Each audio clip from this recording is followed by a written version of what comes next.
Eh bien, je suis Daniel Kahneman, je suis professeur de psychologie et depuis plus de 50 ans, j'étudie le jugement humain et les décisions que les humains prennent et surtout leurs erreurs. Et 45 de ces années, j'ai étudié un type d'erreur, c'est le biais systématique et prévisible où les gens font de même erreur ou le même type d'erreur dans certaines situations.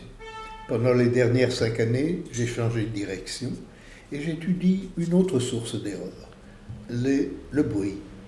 Et le bruit, ce n'est pas une erreur moyenne, ce n'est pas une erreur typique, mais c'est la variabilité des erreurs, la variabilité de jugement que l'on fait au même sujet.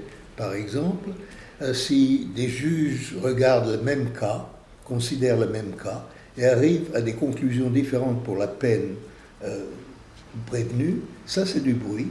Et vous pouvez reconnaître que c'est une erreur qui produit une injustice si le sort du prévenu, le nombre d'années qu'il devra passer en prison, est déterminé par l'accident du juge vers lequel il se présente.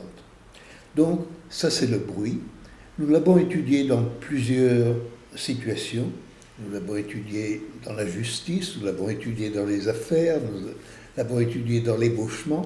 Et en général, nous trouvons que où on trouve du jugement, on trouve de l'erreur, et on trouve beaucoup plus d'erreurs que les gens ne s'y attendent. Ça, c'est le côté psychologique et peut-être philosophique qui est intéressant dans cette histoire. C'est que les gens ne s'y attendent pas au bruit.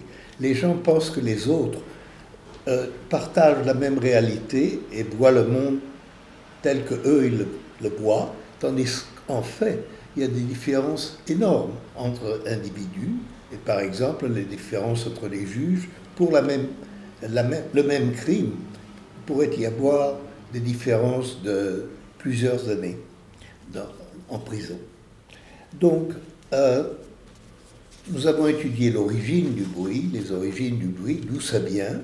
Il y en a plusieurs sources.